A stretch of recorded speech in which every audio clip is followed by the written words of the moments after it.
Bonjour à tous, je suis Port. Aujourd'hui encore, c'est une nouvelle journée. Hein. Là aujourd'hui, le temps il est assez beau, hein, en regardant par la fenêtre. Bah, c'est très beau d'ailleurs. Et moi, comme la plupart d'entre nous, hein, je suis un passionné de la photographie, des belles images. Et aujourd'hui, je vais y aller faire des images, pas d'aller faire les photos, mais des images, d'aller apporter des belles images. Et aujourd'hui, c'est surtout je vais aller dans les cimetières.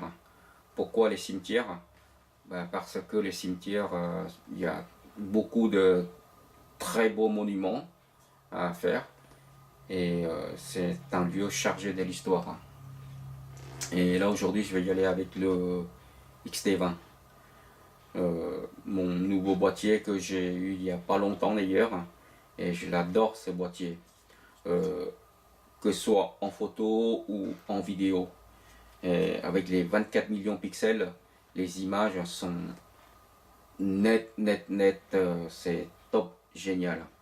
C'est 2 fois meilleur que le XT10 ou mon XT1. Surtout avec le nouveau capteur, avec les nouvelles électroniques qui arrivent. Pour le XT20, on a l'écran tactile, et surtout quand on fait la vidéo, l'écran on peut basculer, l'écran il est basculable quoi. Voilà. Et surtout quand il y a les moments il manque de luminosité, on peut monter en ISO. Et si on travaille en automatique, eh ben c'est de 200 à 12800 en ISO automatique. Sinon c'est jusqu'à 51120. Donc le XT20 c'est un très bon boîtier pour moi perso. Et peut-être d'autres fugistes diront la même chose que moi. Hein. Et quand on monte le 1855 sur l'XT20, en plus les images sont top. Pourquoi? Parce que le 1855 il est stabilisé, tandis que mon 1655, l'objectif, le zoom haut de gamme pro, mais par contre il n'est pas stabilisé. Et quand je fais les vidéos, il suffit de bouger, les images risqueraient d'être un peu flou, voyez, à moins qu'on travaille sur pied. Voilà. Et avec le 1855, on peut marcher et faire les vidéos en même temps, voyez, même en bougeant un petit peu, il sera corrigé par le stabilisateur de l'optique. Donc bon, moi le XT20 c'est génial. Voilà. Et je trouve ce qui est un peu dommage sur le XT20, que Fujifilm aurait pu intégrer une prise casque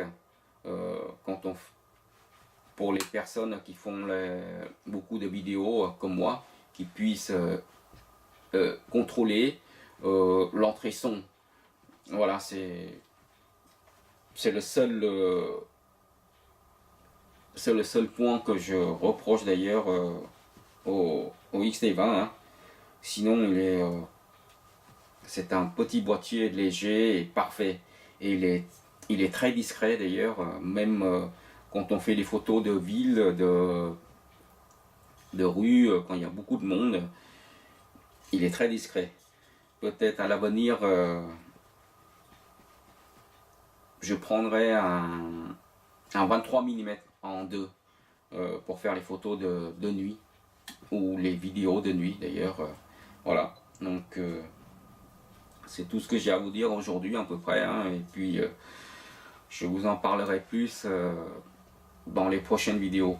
Et les photos que je vais faire dans les cimetières, j'essaierai de les commenter au fur et à mesure pendant la diffusion.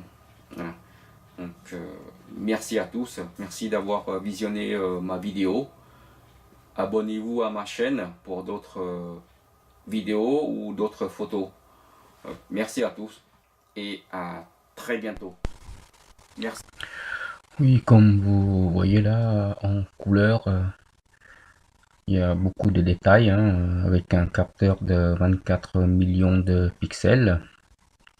On voit très bien, les couleurs, ils sont très très franches, hein, regardez par là, et y compris même en noir et blanc, hein.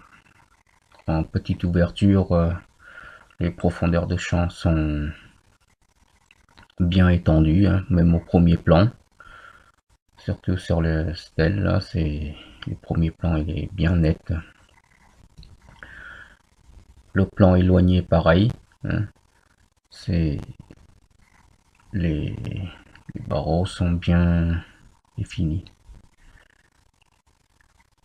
Même par un temps qui n'est pas très ensoleillé, on voit très très bien le détail, hein, avec un capteur de 24 millions de pixels. Là, par terre, pareil, hein.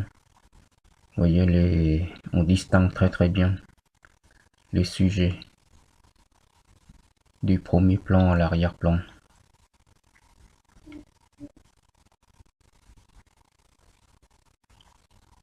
Et là surtout on voit très bien les sujets qui se détachent complètement de l'arrière-plan. Sur la croix c'est pareil en grande ouverture, hein. Ben voilà, merci à tous et à la prochaine vidéo. Merci.